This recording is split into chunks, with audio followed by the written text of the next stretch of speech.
common question I've started to notice people will ask when they first learn about the momentum formula. They'll understand that it's based on the fact there are three different roadblocks: logical roadblocks, biological roadblocks, and psychological roadblocks. All of them can get us stuck and can kind of stall our momentum.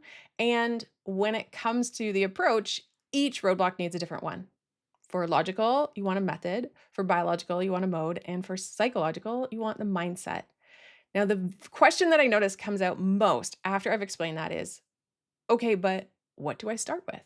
And my answer is always start with logical, because this is where we can address any gaps that might exist right now. And it's really the fundamental thing of getting clarity. What am I doing? When am I doing it? What tools am I using? What skills do I need to develop? All of that is really important, because if we're missing those, there's a real gap for us being able to move forward. And one of the things that I like for people to do is, before they get into, okay, what is the method? What do I need to do? I want people to actually ask the question of, is this a project or is this a practice? And there's a reason why. Now, just to give some examples to make sure we're all on the same page, in your personal life, painting a room is a project, making dinner is a practice.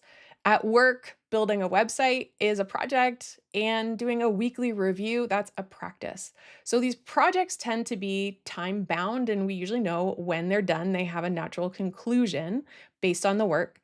But a practice is something that tends to be ongoing, maybe not forever, but it's something that's going to repeat over and over, and it doesn't have the same time bounds that a project might have.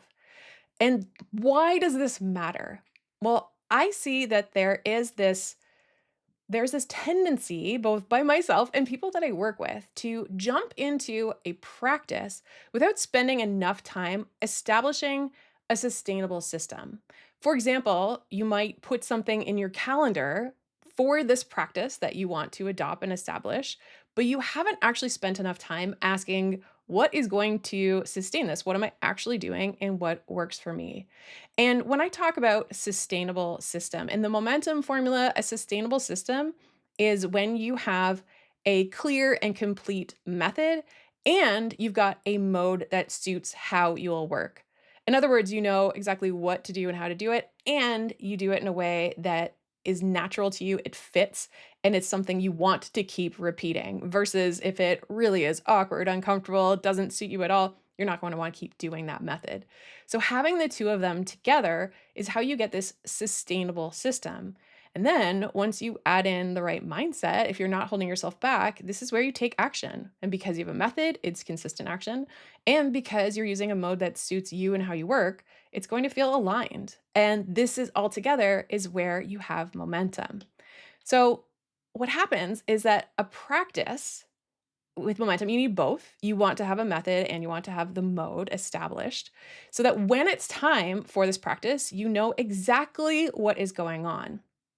For example, I have a years long practice of a daily review. I call it first things first. And there's no friction. I see on the top of my daily planner, it's time for first things first. I open that page. For me, it's a page set up in Notion. And so everything is automatically set to the day. And I answer a series of questions that I decided years ago that still work. Once in a while, I tweak it, but I took the time to establish a system so that every single morning I can reflect on how yesterday went, what were some of my wins, challenges, and what books did I read, etc. But then I also look at the day ahead. This is a regular practice. It's something that I intend to continue. I can make little tweaks to it, but there's no friction. I just show up and I do the thing. It doesn't mean that I'm not paying attention. It doesn't mean that I'm not present, but it is something that I can do without having to make decisions or figure out exactly what I'm doing. So I have established a sustainable system. But this year, around the same time, I noticed that there were two different practices I was attempting to start. One that worked, and the other didn't. I do not have momentum. One I have momentum, and one I do not. So what actually happened and what is going on? And that's what I want to focus on is, where can we get stuck or confused if we're not clear on the practice versus project. So, the two practices. One is that I started a podcast, and around the same time, I was returning to Instagram after years of not using it for my business. And the thing that worked, podcast. The thing that didn't, Instagram. So let's actually share a little bit about that. With the podcast, I knew that this was going to be a regular practice where each week I was going to have to do certain things in order to prep, record, and then produce and put out and distribute the podcast. Those are all things I sat down in advance. I went through what does a sustainable system look like for me? So, what is the actual method? What am I doing on what days? And I do have actual checklists that I use every single week in order to get it done. And so when I sit down, there is no confusion. There's just clarity of what comes next. Instagram. I did not take that approach. So for Instagram, I was trying to get into action and I had joined a challenge, and it was a content creation challenge of let's keep putting out regular content. Now that suits my mode because I work well with accountability. So joining a challenge where the whole point is as a community, we're all going to be regularly posting, we'll kind of cheer each other on. And there was this big spreadsheet where each day that I posted, I would put a link to it. That worked really well for mode, but I didn't realize it that I had completely neglected working on the method part, and I only had part of this system. So I had the mode, but I hadn't actually spent any time asking what is my method? What are the things that I'm showing up? Just like my podcast saying, on this day, I show up and I do this. On Wednesdays, this is what I do. On Thursdays, this is what I do. I didn't have that for the Instagram. And I mistakenly interpreted this kind of momentum I had with posting regularly in September, thinking that meant I was good to go, when actually I was just running on accountability alone and I didn't have a system. And I didn't spend any time being really deliberate to ask, what does this look like ongoing when there's no more urgency of a challenge? I was missing that method and then I lost that consistency. So when we think about the momentum formula, because I didn't have a method, I only had mode and mindset. So I knew a way of working with accountability that was really effective for me. And I had the right mindset. So I was posting. So I felt aligned. I was doing this work that's like, yeah, okay, I got this. But I did not have any method. So it was not sustainable. It didn't carry through. And I also wasn't consistent.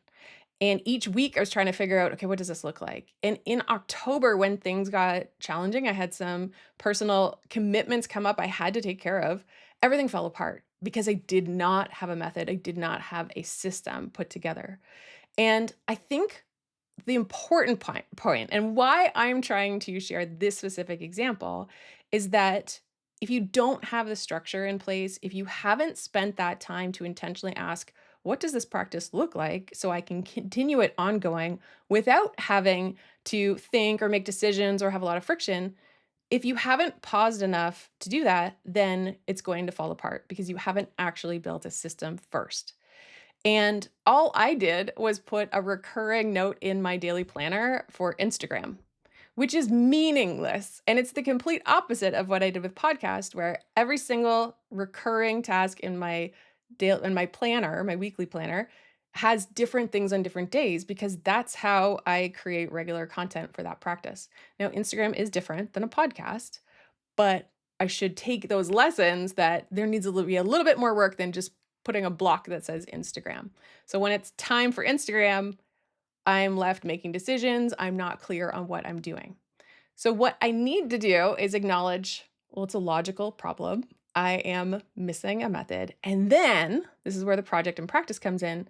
I need to actually treat it like a project first. And in fact, most practices start out as a project where you are asking questions. Okay, how do I set this up? What tools am I using? If we look at my daily review example, I took time to set up a page with very specific questions that I would answer.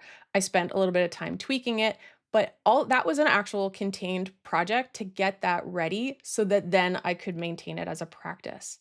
And I think this idea of spending time, the project itself is building that sustainable system. It's asking the method, and remember, a method is about knowing, okay, what do I do? How do I do it? What tools am I using? And when does this happen? And then mode is about asking what feels natural, what fits, what suits me. This might inform when you actually do this work. Maybe that helps you choose the time of day that it happens. Is it something where you need a little bit of accountability? That's something I've got locked in for my podcast, but not for Instagram. So it's really that conscious period.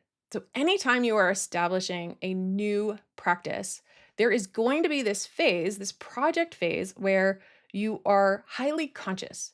You are learning what to do and what works. If you imagine the example of learning to drive, if you've ever learned to drive, that first period, you are so alert, you are paying attention to everything. Where are your hands? What's going? You're looking all the different directions because this is new to you and you're figuring it out. And it makes sense to be very, very conscious. But eventually, it starts to become something that you know how to do. You're not questioning, you're not making decisions. You already know how to do this. So you get in the car and you focus on where you're going, not on how to drive. And it's the same thing with practices and projects. First, we need to learn how to drive, and then you drive. It's thinking about the practice and then doing the practice. And this is where I think it really helps that if you've been struggling with a practice, you want to turn it into a project first. Ask yourself, what does it look like for this to be sustainable, for me to maintain this practice? What's the method? And also, how do I work? What's the mode? And then once you combine that with the right mindset, well, then you're going to find your momentum.